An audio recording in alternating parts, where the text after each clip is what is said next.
Hello students, आज हम लोग लेकर आए एफ बराबर आर बाई टू का प्रूफ। और ये बहुत ही खास तो नहीं, बट इसको छोड़ भी नहीं सकता। ऐसा कुछ ऐसा भी नहीं है कि इसको हम छोड़ दे। तो एफ बराबर आर बाई टू का प्रूफ है। आप लोग देखिए और आप तैयारी करते रहिए। आप मात्र लगभग 45 डेज बचा होगा एग्जाम में, तो हम लोग लगे हैं और आप भी लगे रहिए। लगातार वीडियो को देखते रहिए तथा तैयारी करते रहिए, ठीक है ना। तो हम लोग कर रहे हैं एफ बराबर आर बाई टू का प्रूफ। इसके लिए सबसे जरूरी क्या है? डायग्राम। सबसे जरूरी क्या है? डायग्राम। तो हम लोग क्या करेंगे? डायग्राम बनाएंगे। देखिए, ये एक दर्पण लिए, अवतल दर्पण लिए, ठीक है। इसका ये क्या है? मुख्य अक्ष, ये ध्रुव, इसके समांतर आया प्रकाश किरण, क्या होगा? फोकस से गुजरेगा। क्या होगा? फोकस से गुजरेगा। ये वक्रता केंद्र है। आपको पता होना चाहिए कि वक्रता केंद्र से जो प्रकाश की किरण जाती है, वक्रता केंद्र, इस पर क्या होता है? अभिलंब होता है। क्या होता है? अभिलंब होता है। हम लोग को पता है किसी भी वृत्त का, किसी भी सर्कल का त्रिज्या उसके सरकमफेरेंस पे, उसके परिमाप पे क्या होता है? लंब होता है। उसके वृत्त किसी भी बिंदु पे क्या होता है? लंब होता है। पता होना चाहिए। त्रिज्या यहाँ पे क्या है? इस पे लंब है, स्पर्श रेखा खींची तो पता है ना। यहाँ पे भी क्या होगा? ये लंब होगा। तो ये देखिए, अभिलंब और आपतित किरण के बीच कौन क्या बोले? आई। इसको बोले कोण आर। क्या बोले? कोण आई और कोण आर। अब देखते जाइए अच्छा से। देखिए, अब फिर क्या है? यहाँ देखिए, यहाँ देखिए, ये और ये क्या है? समांतर है। बस इतने से हम खेल। ये और ये क्या है? समांतर है। अब हम देखिए, ये और ये क्या है? समांतर है। तो क्या होगा? अगर ये कोण आई तो ये कोण क्या होगा? आई होगा। एकांतर कोण, अंत एकांतर कोण। ये कोण आई तो ये कोण भी आई। अब थोड़ा सा नाम कर लेते हैं। इसका नाम रखते हैं ए, इसका नाम रखते हैं बी, ठीक है ना। थोड़ा सा लैंग्वेज जो लिखना होता है लिख लेते हैं हम लोग जल्दी जल्दी।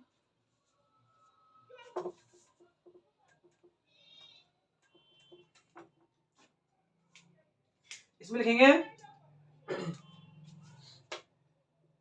एम एन, लिखेंगे माना एम एन एक अवतल दर्पण है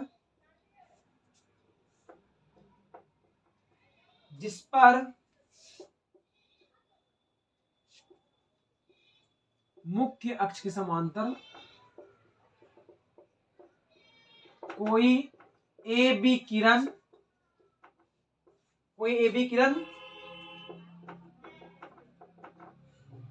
आपतित होती है और आप तो और परावर्तन के बाद फोकस के दर्पण के फोकस से गुजरती है। हो गया काम खत्म? हो गया? लिखेंगे इसके बाद यहां पर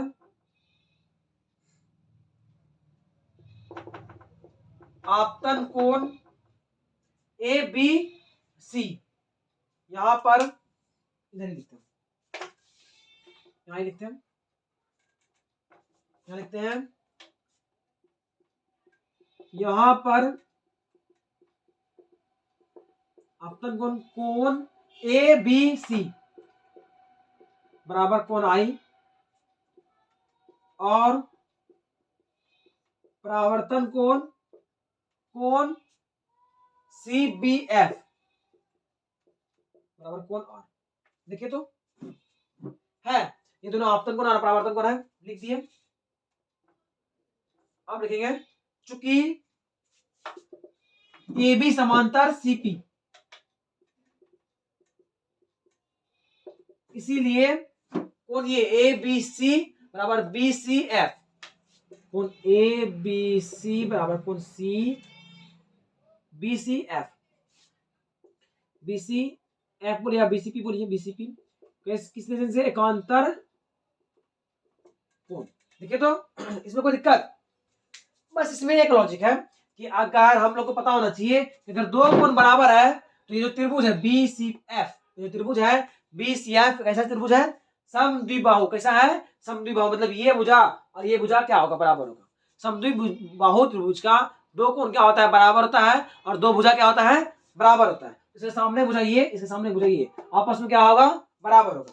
अतः त्रिभुज A B C B C F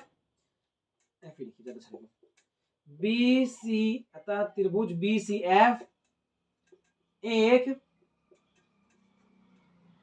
समद्विबाहु त्रिभुज है। इसलिए इसलिए ये भुजा देखिए सी एफ बराबर एफ बी, सी एफ बराबर एफ बी, तो सी एफ बराबर एफ बी। समीकरण एक। बताइए यहां तक कुछ भी नहीं है, कुछ भी नहीं किया एक्स्ट्रा। इसके बाद हम इधर बनाते हैं, यहां पे कुछ भी एक्स्ट्रा नहीं किए हैं। ये लिखे लाइन में माना एम1 एक अवतल दर्पण है, इस पर मुख्य अक्ष के समांतर ये ए बी किरण आ रही है, बराबर आ रही है, आपतित होती है, और परावर्तन के बाद दर्पण के मुख्य फोकस से गुजरती है। लिख दिए। यहाँ पर देखिए आपतन कोण आई, परावर्तन कोण आर। अब देखिए ये दोनों समांतर, तो ये कौन क्या होगा? आई बराबर आई का है एक अंतर कोण क्या होगा? एक अंतर कोण। फिर क्या है? अब जब ये और ये कोण बराबर है, सॉरी हाँ, चूंकि परावर्तन के नियम से ये और कोण ये बराबर, तो इसे ये और ये का बराबर होगा। चूंकि अब ये कोण बराबर ये कोण है, इसीलिए इसीलिए क्या होगा समझिएगा, इसीलिए ये और ये क्या होगा? बराबर होगा। क्योंकि ये दोनों बराबर है, तो ये और ये क्या होगा? बराबर होगा। अब आगे थोड़ा आगे देखिए, और थोड़ा सा बचा, खत्म हो गया। अब देखिए कि ये बिंदु जो, ये बिंदु बहुत नजदीक है। ये बिंदु जो है ये क्या है? बहुत ही नजदीक है। देखिए ये जो बिंदु है ये क्या है? बहुत ही नजदीक है। देखिए यहाँ पे ये जो बिंदु है ये बहुत ही नजदीक है। ये बहुत नजदीक होने से क्या होगा? और जब ये बहुत नजदीक हुआ, ये देखिए ये भुजा और ये भुजा लगभग बराबर होगा। ये बहुत ही, जब ये पॉइंट यहाँ ना होगा, यहाँ बहुत करीब होगा, ये क्या होगा? ये भुजा और ये भुजा क्या होगा? बराबर होगा। दिख रहा है? ये भुजा और ये भुजा। नहीं समझ में आया? देखिए यहाँ बात है, तो यहाँ था, ये इस तरह से था, ठीक है। अब इसको हम यहाँ बनाते हैं, यहाँ पे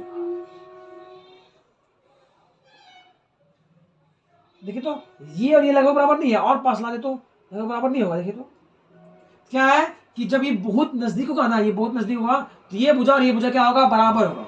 ये भुजा और ये भुजा क्या होगा? बराबर होगा। सवाल बन गया। देखिए चूंकि बिंदु बी पी के बहुत नजदीक है,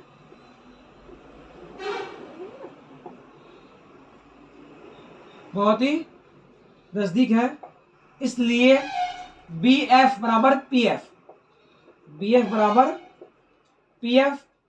इक्वेशन सेकेंड मान लीजिए।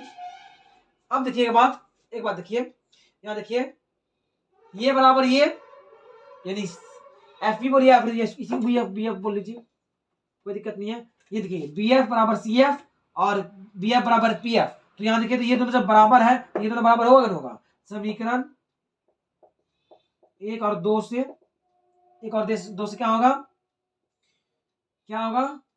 पी एफ बराबर सी एफ। Equation third. सवाल बन गया। अब देखिए नाउ अब क्या होगा? पीसी बराबर क्या लिख सकते हैं हम? देखिए तो पीसी बराबर P F plus F C, P F plus F C. अब देखिए पीसी बराबर क्या हो गया? अब देखिए पी एफ जगह पे सी एफ लिख सकते हैं। एफ सी को एफ सी या सी एफ बात एक ही है, एफ सी या सी एफ क्या है? बात एक ही है। तो क्या हो गया?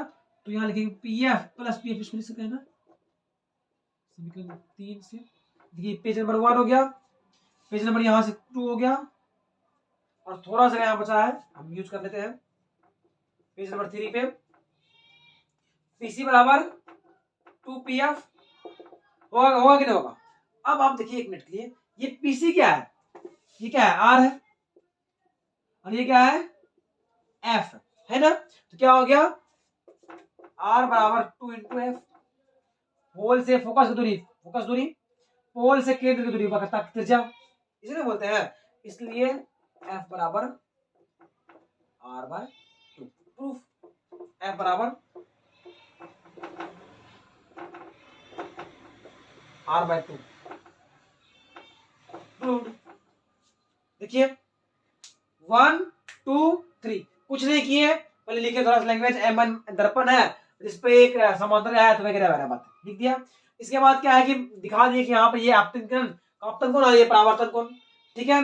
अब ये और ये समांतर, ये कोण बराबर ये कोण, कोई दिक्कत नहीं, क्योंकि परावर्तन नियम ये और ये बराबर था, इसलिए ये और ये बराबर होगा ना, ये और ये बराबर होगा, तो क्या होगा, इसलिए कोण ये बराबर ये कोई काम कर गया।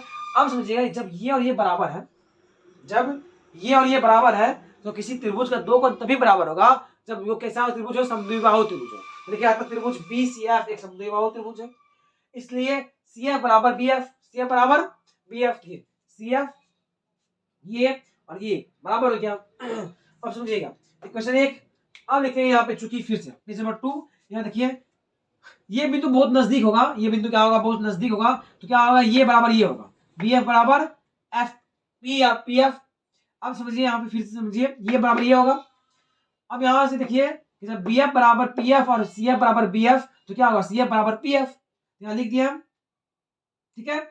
अब देखिए, अब फिर से नाउ ये इसको भी समझते हैं, PF plus FC, PF plus FC। अब देखिए यहां से देखिए FC बराबर ये, इसके साथ ये लिख दिए, फिर क्या किए, दोनों जो 2 है इतना आया, इसका मान कितना होता है, स्मॉल f, इसका मान r, इसका मान क्या, प्रूफ हो गया। बात तो ये आसान है, बहुत आसान है। और हम लोग इसका जो कल जो क्वेश्चन लिखवाए हैं, कल जो हम लोग क्वेश्चन लिखवाए हैं, इंपॉर्टेंट क्वेश्चन 10वां का प्रकाश का परावर्तन का, इसका लेक्चर, इसका आंसर, इसका सॉल्यूशन हम लोग करेंगे कब, कल आपके पास इस जो क्वेश्चन जो लिखवाए हैं, जो भी लिखवाए हैं इंपॉर्टेंट क्वेश्चंस, उसका आंसर मिलेगा, कल मिलेगा। लेकिन आप इसको देखिए, ये बहुत ही इंपॉर्टेंट है, अगर आ गया तो आपको 2 नंबर आसानी से मिलेगा, तो BBI कह सकते हैं इसको हम। आप देखिए F बराबर R/2 का प्रूफ